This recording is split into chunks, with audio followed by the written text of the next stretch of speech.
et bienvenue dans les recettes du barbu. Oui, toi ça te plaît les recettes, hein. Ok.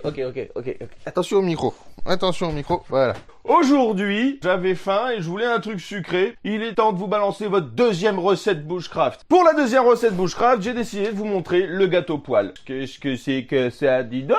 C'est un gâteau qu'on fait cuire à la poêle. Et quand on est anglais, on appelle ça un pancake. Ou pancake, je sais plus. Enfin bon. C'est une recette vachement facile et on peut l'accommoder avec tout ce qu'on trouve suivant les saisons. Châtaignes, mûres, des petites fraises ou autre. C'est une base qui sert à plein de choses. Si jamais vous êtes en hiver et que vous avez eu le plaisir de récolter de la sève d'érable et que vous l'avez travaillé pour en faire du sirop d'érable, bah ça fait que vous pourrez avoir du pancake avec du sirop d'érable par-dessus. Si vous avez conservé du lait en le barattant pour en faire du beurre, vous aurez donc du beurre.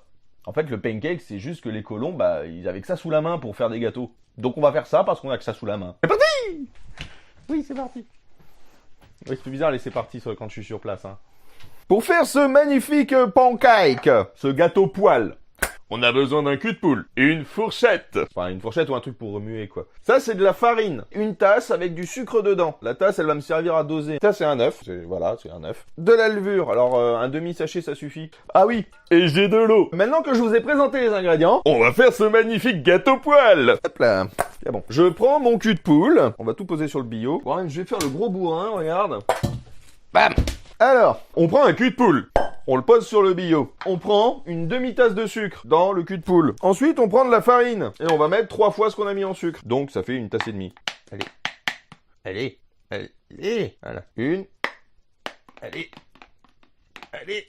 1, 2. Enfin, une et demie. Bim, bam. On prend la mimine. On fait un puits, comme dans la purée. On prend la levure et on en met la moitié du sachet. Là. Ensuite, on prend un œuf. Et ce qui est bien avec la coquille des œufs, c'est que ça brûle. Hop là, on va venir remuer. Donc on met un peu d'huile histoire que ça colle pas trop dans la poêle. C'est là que les gens vont se rendre compte que je range mon huile à côté du feu. Et oui, parce qu'en fait, c'est un excellent allume-feu, l'huile. Ça coûte cher comme truc, mais c'est un bon allume-feu. Là, on voit que mon œuf s'est mélangé, mais bon, que ça fait plus de la miette qu'autre chose. C'est pour ça qu'on met de l'eau. Un quart de tasse au début. Et en fait, tu vas venir mélanger jusqu'à ce que ça fasse une pâte à gâteau, quoi. Donc en gros, en fait, on fait exactement comme pour le pain, sauf qu'on va mettre du sucre au lieu de mettre du sel. On met beaucoup plus de sucre qu'on ne met de sel, d'ailleurs. Et on va rajouter un œuf. Ah putain, tourner avec une fourchette en bois, c'est génial. Ah, je vous le conseille. Là. Et donc en fait, une fois qu'on a réussi à faire une pâte, ce qu'on appelle ruban. En fait, une pâte ruban, c'est une pâte que quand tu lèves la cuillère comme ça, en fait, elle coule. Et ça te permet de faire comme un effet de ruban quand tu bouges la cuillère. On va lui rajouter un poil de farine parce qu'elle manque un peu. Je vous rappelle que je n'ai ni mètre ni balance. Un jour que je fabrique une balance. Là, tu vois. Là, ça fait un effet ruban. Même un effet ruban et poil de barbe. Ah non, ça c'est un cheveu. Alors, une fois que tu as cette pâte, tu vois, qui fait vraiment un effet ruban, on va prendre notre poêle. On va huiler un peu le feu. Hop là. Bon, comme j'ai pas d'essuie-tout ni rien, on le fait ça un peu à la barbare. On remonte bien sur les côtés parce que la pâte, elle va monter. Maintenant que j'ai huilé ma poêle, je vais venir faire couler ma pâte. On part du milieu. Puis on essaye de faire des petits cercles. Et tu vois, ça, c'est un effet ruban, tu vois.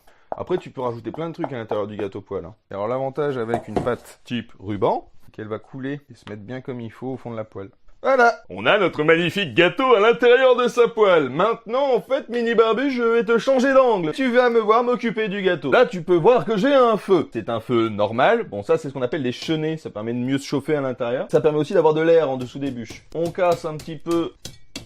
Et maintenant, on a notre poêle comme ça, là, tu vois, bien à plat, comme une grosse crêpe, si tu veux. Et on va le faire cuire. Voilà. Et oui, je sais, toi aussi, t'aimes bien les gâteaux. Faut faire gaffe parce que ça chauffe vite, très vite. Alors, tu prends une assiette, tu prends ton gâteau qui a commencé à cuire sur une face, tu le verses dans ton assiette. Allez, verse. Saloperie, tu vas vraiment me faire chier. Merci. Ensuite, tu prends ta poêle que tu retournes autour de ton assiette. Tu viens coller ton gâteau au fond. Et tu retournes. Les braises seront plus calmes que la flamme. La braise chauffe aussi, mais elle chauffe plus uniformément et moins violent. Parce que là, en fait, j'ai quand même pas mal noirci le dessus. Le plus dur dans la cuisson au feu de bois, c'est la cuisson au feu de bois. Alors, Pour savoir si un gâteau est cuit, tu prends un couteau, tu penses bien à tourner la petite virole, sinon tu vas te fendre une main, et tu le plantes dans le gâteau. Si le gâteau sort et qu'il n'est pas mouillé, ça veut dire que le gâteau est cuit. Le couteau est bien mouillé, là, il n'est pas cuit. Ah, c'est pas qu'il faut être patient, mais c'est que c'est long. Hein. Mais la récompense en vaut la peine. J'aime le sucre. Faut mettre le gâteau sur feu doux, très doux. Sinon, ça fait cramer dehors et cru dedans. Après, c'est un goût. Hein. Maintenant que notre gâteau est bien cuit, c'est bon, il est joli.